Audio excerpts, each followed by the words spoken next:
these AI platforms, whether they're going to replace Beatmakers, whether they're going to replace sample makers, when we use those platforms and promote them, BBL Drizzy is like the first domino. So BBL Drizzy was made by AI? I thought that was Metro. Oh yeah, we're gonna talk about that in a second.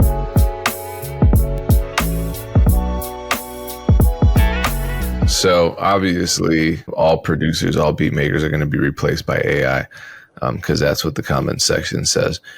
But if that does happen, it's going to be producers' faults.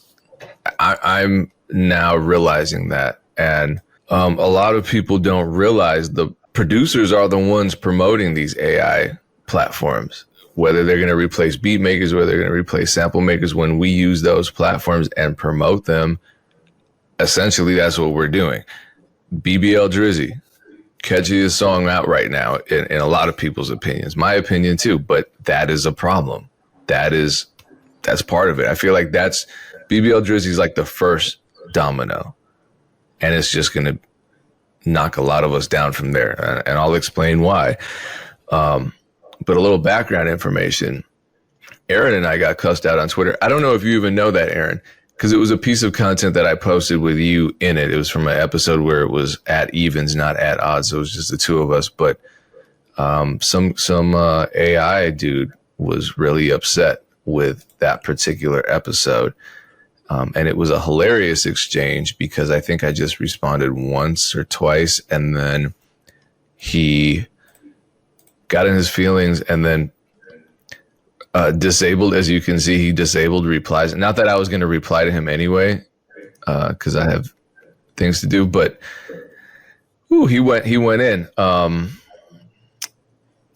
He said, another DJ with superficial knowledge on AI claims models are being trained on copyrighted material. It was a clip where I said AIs are definitely, these platforms are definitely being trained on copyrighted beats and music. And then he replied by saying, producer offers beats under Creative Commons licenses sufficient for model training. Put a pin on that because that's not even right. Plus, engineers who are beat makers could create the data set for their models. Yeah, sure. Okay, dude. I'm pretty sure there's actual logic in my argument compared to theirs, but regardless, do y'all think I should provide more evidence? And his whole ass didn't get a single reply because nobody gave a fuck. Hold on, Payne. I thought so BBL Drizzy was made by AI? I thought that was Metro. Oh yeah, we're gonna talk about that in a second. I'm just setting the scene as to why we're even discussing that, and then his other statement was, which scenario seems more plausible, major label artists stealing copyrighted material or AI being the culprit behind copyright infringement? Both are equally plausible. What the fuck are you talking about? AI platforms are getting sued for this as it is. So let's just quickly talk about his point about Creative Commons. Right now with AI, with generative AI, copyright is an absolute mess, right? And this is straight from Creative Commons website, because a lot of people will look at what this guy's tweeting and saying, oh yeah, he's using the right words, I trust him. You can't trust any of these people on the internet because they just throw words out and it makes them seem like they have evidence, but words aren't evidence. So this is directly from the Creative Commons website themselves. Does complying with Creative Commons license conditions mean you're always legally permitted to train AI on that CC license work? Not necessarily. I really don't need to go beyond that because the ultimate authority on this is Creative Commons, and they're saying that what he's saying is not true. Because it says, and understand this, Creative Commons licenses only give permission for rights granted by copyright. And if you go to the source of copyright and see what the U.S. Copyright Office says, the only authority on copyright, what do they say about AI? They say AI works and copyright are still a gray area, and that you really can't copyright AI works, but you damn sure can't train AI based on materials that are already copyrighted without express permission. This is what a lot of the lawsuits have asserted. This is what the SAG-AFTRA agreement, when it came to extras and AI generated extras in the backgrounds of films, concluded. You need express consent. So no, CC being Creative Commons does not give AI platforms a blanket license to just train on whatever they want. But back to what you were saying, Dame. A lot of people don't know how BBL Drizzy came to be. There's a comedian by the name of King Wallonius. He's branded himself as the first, maybe not the first, but he's branded himself as at least one of the first AI comedians. So don't get me wrong. He wrote the lyrics to BBL Drizzy, but he used a generative AI platform to actually create the BBL Drizzy song. Now, Metro Boomin didn't even know the source of the BBL Drizzy song. It was later on that Metro shouted out King Wallonius on Twitter. But prior to that, I think the fans were telling him, yeah, you got this from King Wallonius. So already we're looking at kind of a crazy situation, because you have this comedian who creates something that they write. You know, when you write song lyrics, those are copyrighted. But then you run it through generative AI and you create this master recording from it. And copyright law says, well, generative AI products aren't copyrighted unless they have sufficient human input, which is vague. So does that mean King Wallonius owns the copyright to this? And then Metro comes along and samples it, not even knowing the source, obviously not getting clearance, but also not necessarily selling the track, which doesn't matter when it comes to copyright infringement. If you publish something, you've infringed on that person's copyright, but King Wallonius doesn't care. And this is just, you know, this is hip hop culture. We're not trying to sue everybody for sampling us, but it brings up a lot of questions. And I think my biggest concern is, you know, look, producers are the ones that stand to lose from these generative AI platforms, right? But we're the ones promoting them. Anytime I ever hear about an AI generator, a music generator, it's always from other producers. Always. I've never heard, I'm not saying they don't exist. I personally have never seen a rapper tout the benefits of some beat generator. It's always other producers. But anyway, to reply to the bitch ass dude on Twitter, I get that he's an AI programmer, so he's emotional about this. He might not be stealing beats on his platform, but others are. I've literally heard the purchase your beats today tag in Google's AI output. So they are training, like, come on, you know what that means. And there's precedent for this. Other generative AI platforms have been caught for this, and there are lawsuits. Again, Creative Commons does not give express permission to AI companies to use CC licensed works for their training. There's an article, unfortunately, I'm going to have to say the names of some of these platforms because they're in the article. I'm just not doing it because, you know, they're not paying me, and I'm still not clear as to whether or not I stand for or against these platforms. But there's actually, you know what? I don't have to say their names. Fuck it. I'm just going to read the article. These are on Music Business Worldwide. And there's a gentleman by the name of Ed Newton Rex. He's the CEO of the ethical generative AI nonprofit Fairly Trained.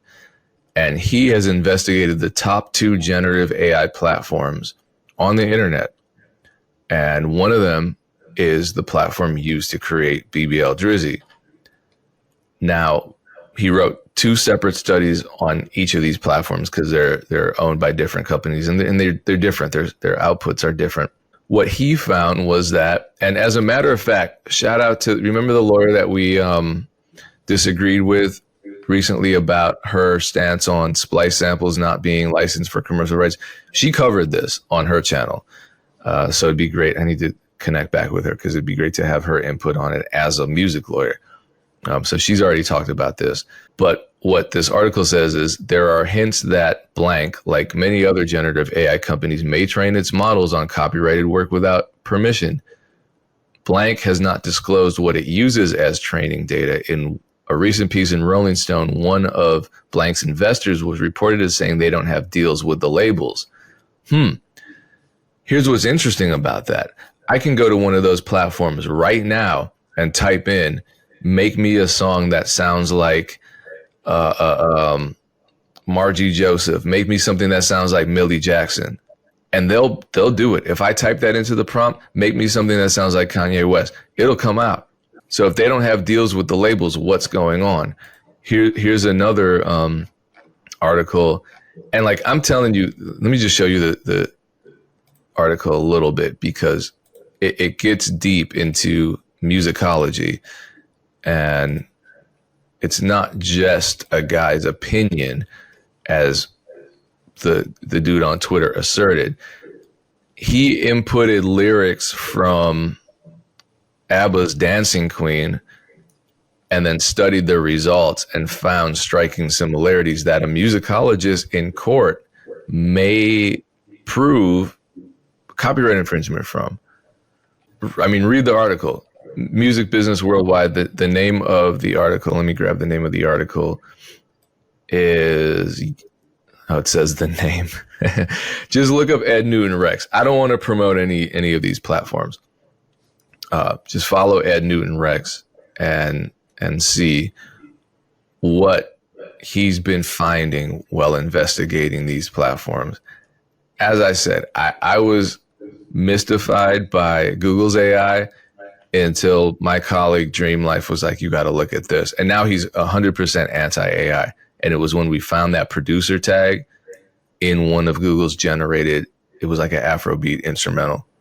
I was like, yeah, something is clearly not right. And so a person like Newton Rex, who really dove deeply into more than just the kind of surface level observations and went deep into the musicology, he's doing the work that's necessary for us to have real conversations about this. I don't know. It's the wild, wild west with AI right now. And the people with the most money have the most guns, if we're talking about the wild, wild west and extending that metaphor. So what do we do? Yeah. I mean, technology always moves faster than the music industry. Everything moves faster than the music industry. Well, the thing is, it's not even the music industry, really. It's technology and copyright law. I don't even feel like the music industry is a part of the equation, because as of yet, granted, the music industry is investing in these platforms. These multi-million-dollar infusions are coming from figures within the music industry. But, these are still independent platforms. So copyright's pretty clear. And as we know, copyright law very rarely changes. I'd say copyright law moves more slowly than the music business does. Right now, copyright doesn't account for what's going on in AI. They've just kind of drawn a line that's clear up to the point of what's copyrightable. But copyright infringement is still clear. If you take other people's copyrighted works and train AI on it, that's copyright infringement. So if that's happening, that's not at all ambiguous. That's breaking federal law. So where do we go from here? Maybe the MLC can step in. You know what I mean? Something's got to. If anyone's going to handle this, the MLC. They're a governmental organization. Copyright is the arm of the federal law. So is that on the horizon? It is. When I was in Nashville a few months ago, I actually had an event to fly out to, and one of my new mentors was like, no, stay in town an extra day, because the MLC with, what's the new company that does the RIAA certifications? It has a new name now, Illuminate. What is that? Is that what they're called? Damn, you know what I'm talking about? Anyways, it was a big group. I'm not sure. Yeah, I think it's called Luminate now. It used to be the company. Oh, they're like an analysis. It used to be SoundScan, but it's not SoundScan anymore. It's the same company, but they changed their name because they are offering more. But it was MLC, Luminate, and Billboard. It was a handful of other different for-profit and nonprofit companies came together to lobby the Tennessee government for the Elvis Act. And they said if they can get a case study in one state, they can take it to other places. But the Elvis Act is basically saying, we don't want AI to have as much power over the music industry as it is having. artists need to have rights. If you use Elvis's voice, it's the same as using his likeness. His likeness has to be licensed, so you have to license his voice back to the people who hold the shares in his catalog. And that's his family, that's the label system, all of that. So the MLC is lobbying against AI instead of taking it on a national federal level in the US. They did it localized, and they're working to hit a lot of the major music cities. But believe it or not, a lot of music policy comes out of Nashville and affects so much of New York and LA's ecosystem that if you can get them to lean, then a lot of times there's a lot more open dialogue around it. So there is work being had. The MLC is a part of it. So shout out to that. Okay, good. So, I mean, that gives me a little bit of hope, because it's damn sure not going to happen. Like, when we have conversations online, they are contentious, such as that one, you know, with the guy just insulting us and claiming we don't know anything, even though I read the damn articles, and you're like, come on, man. But that's I think a problem with tech, and it's always been a problem with tech. You know, tech, the tech dudes are tech dudes. They're not music business people. They know about tech, and they're emotional about tech. Music business folks, we know about music. We know about laws governing the creation of music, and we're emotional about that. So when those two emotions converge, it's like oil and water. So unfortunately, a lot of those conversations aren't productive. Most of the conversations about AI aren't productive, but I think behind the scenes, like you said, Erinn, like the Elvis Act, there are people who are really working on resolving this. And there are folks like that Rex gentleman who are looking at this from a more sophisticated lens. Not so much an emotional lens, though I'm sure he's connected emotionally to both AI and music, and also just a sense of fairness in general, which I would say I am. I'm less connected with AI. I don't really care whether the technology stays or leaves, but I don't think technology ever leaves us. It's always there. And so we're moving into a new era with a lot of interesting implications for us as music creators. I think what's scary and what's an unfortunate reality always is that we, as the music creators who stand to lose the most from these advances, are almost always the driving force behind adopting these technologies and promoting them. And so, like, a lot of people love to say, AI doesn't threaten me as a musician because AI doesn't have soul. But people didn't realize BBL Drizzy was AI, and they were jamming out to it like crazy, singing their asses off to BBL Drizzy. So you're going to tell me AI doesn't have soul, so you feel good? Okay. All right. Good luck. Sounded pretty soulful to me. That's a banger. But I still, Yeah. but I still Metro. To me, that's still Metro more so than that. That wasn't just spit. What Metro did wasn't just spit out from AI. Like what? No. Metro used the AI. So I'm not taking anything from Metro or King Wallonius, though they're both humans who provided input. Metro just took the BBL Drizzy and sampled it the way we would sample anything as rap producers. Right. King Wallonius wrote the lyrics, put it in the AI, but he didn't play the instruments. He didn't write the melody. AI did that. But the reason it slaps is Metro. It was viral before Metro, but yeah, obviously it became iconic once Metro got his hands on it.